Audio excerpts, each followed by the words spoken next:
What is going on, snooze babes? How are all you beautiful people doing? I'm back after such a long hiatus. I've finally healed from my jaw surgery and I can talk normally without any issues. So I decided that it was time to start doing YouTube videos again. And with Series 8 being introduced with the restricted, I wanted to go over a restricted I think that could be good in this brand new episode of Is It Good?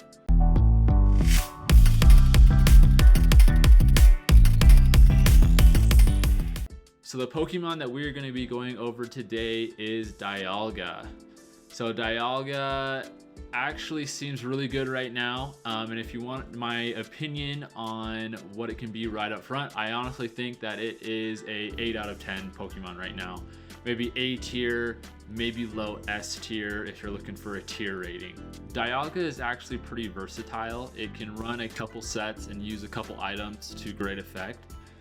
Some of the natures you'll probably see the most on Dialga are Timid for the fast and offensive Dialga, Quiet for the Trick Room utilizing Dialga, and Modest Dialga from maybe those bulkier sets where they don't want to really be super slow for Trick Room, but they want to have the opportunity to use Tailwind or Trick Room and still hit really hard with some EVs in bulk so that they can utilize as much of it as possible. Its two abilities are Pressure and Telepathy.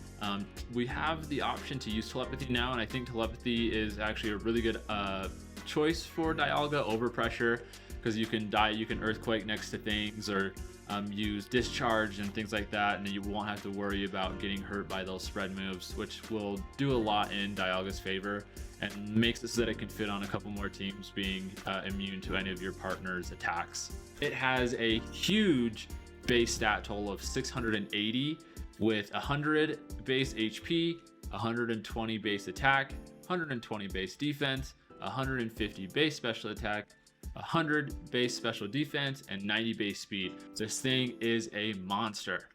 It has great defenses. It's super bulky, massive special attack, nothing that we're not used to seeing on a restricted Pokemon.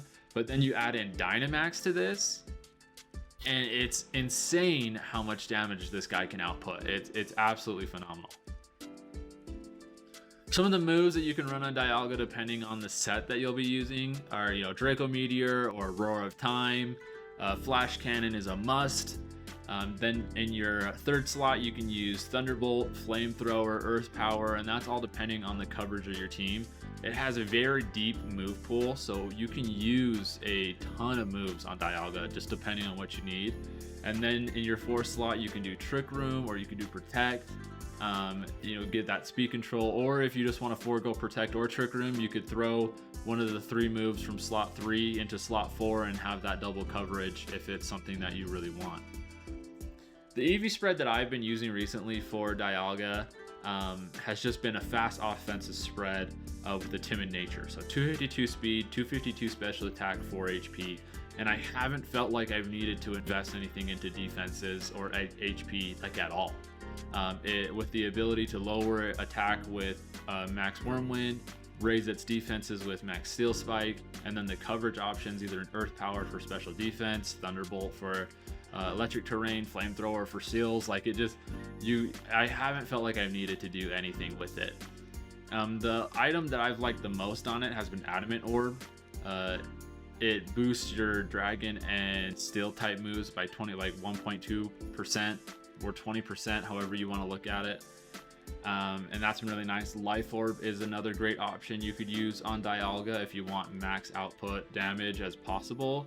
Or you could do Assault Vest, which I think is a phenomenal item on Dialga. Assault Vest gives you the option to run 4 moves, have the extra special defensive bulk if you really want to be able to take special attacks better if that's been an issue for you, and you don't really miss out on anything. And then you could either run a Citrus or a Pinchberry, of course, on Dialga to give it a little bit more longevity.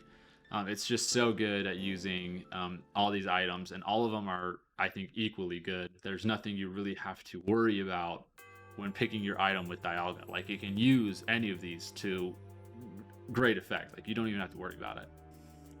Moving on to its weaknesses, It's weak to fighting and ground. I accidentally put dragon on the graphic, but it's fighting and ground that it's weak to. It's only 2 weaknesses, which is actually really good, and it has this whole slew of resistances that it can switch into safely and just take a hit like no problem. It's like this typing for Dialga is like I think the perfect typing for offense and defense. You hit so many things for neutral damage. There's very little that you can't hit for neutral with Dragon and Steel Stab. And then only being weak to ground and fighting is like so. It seems very easy to cover to those 2 weaknesses with the rest of your team.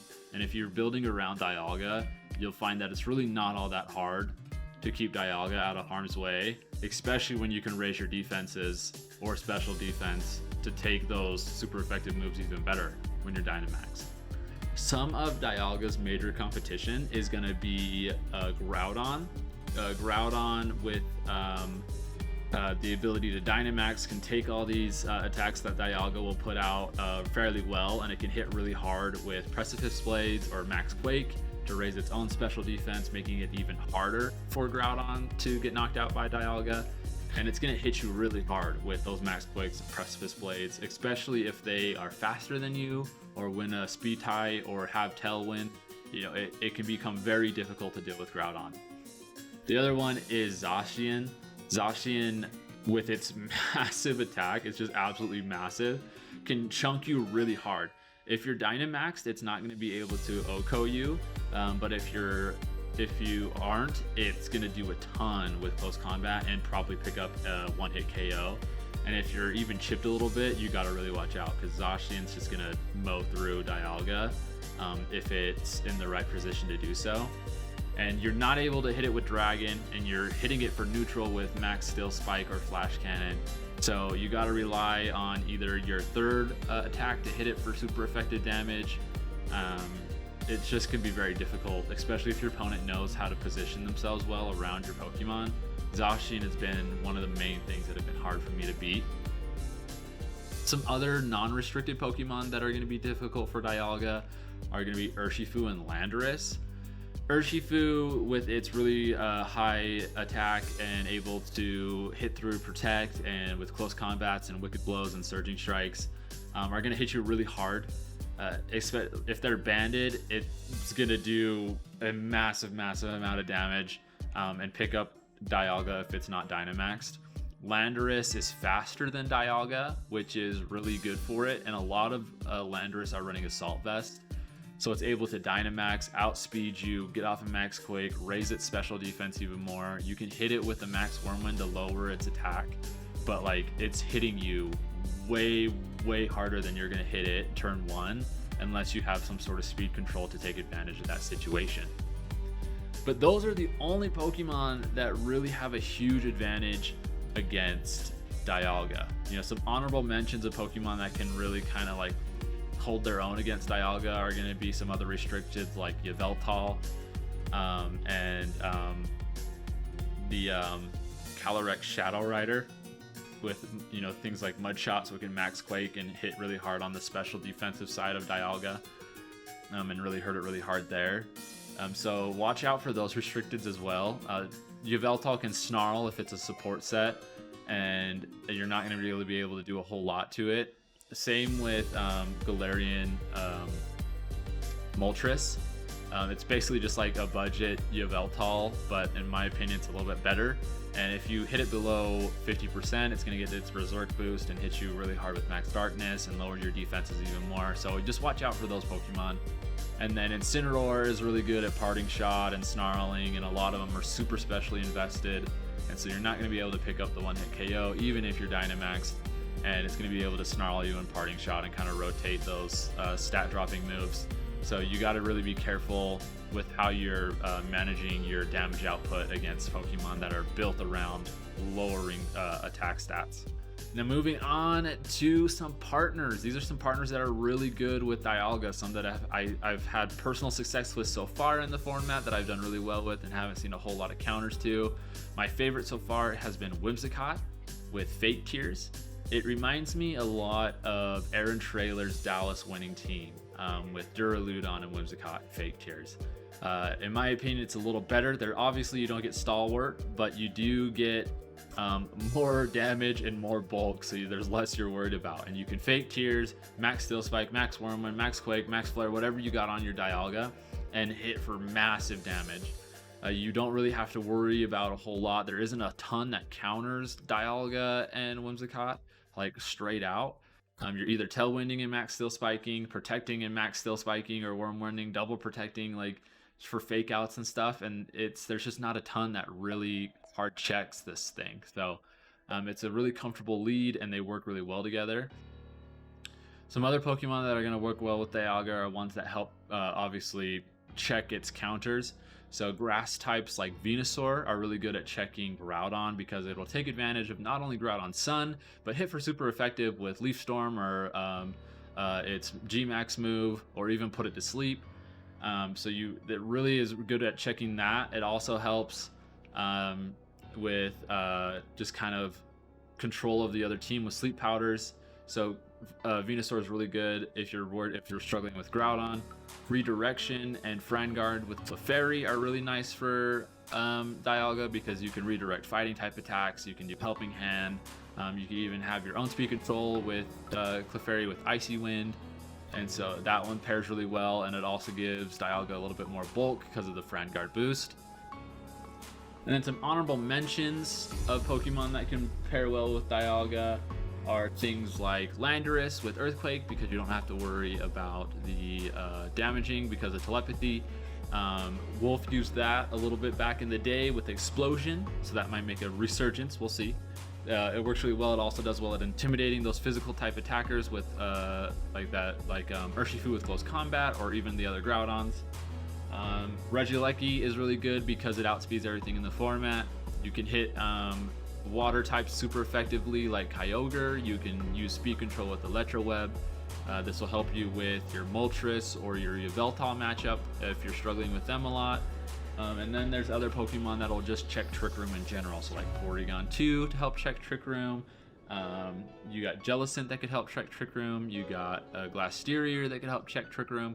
Just things that can help check it if you're not running Trick Room yourself are always going to be beneficial for your team if you're running Dialga. A lot of Trick Room teams are using Calyrex Ice Rider, and it hits really hard with high horsepower, and you're not going to really be able to hit it very hard back if it's under Trick Room. So that's some couple ideas. So that's going to be it for this video, guys. Thank you for checking out this Is It Good with Dialga. Once again, I think this Pokemon is an 8 out of 10 or an A, maybe low S tier pick right now. It hits everything neutrally, has a neutral matchup or a positive matchup versus a ton of things. Just watch out for those ground types like Groudon or Landorus, the fighting types like Zacian or Urshifu, and then maybe figure out a way to utilize a better matchup versus your really bulky specialty Pokemon like Yveltal or Calyrex Shadow Rider, or Pokemon that use Snarl a lot. So those are the only things that really struggle, that really Dialga struggles with. But if you pair Dialga and Whimsicott together, that's probably my favorite combo, and probably where I would start with a Dialga team right now. And then you could fill in the rest as you figure out what you're struggling with your personal playstyle. But thank you for checking out the video, guys. I'm gonna end it here, and we'll see you on the next one.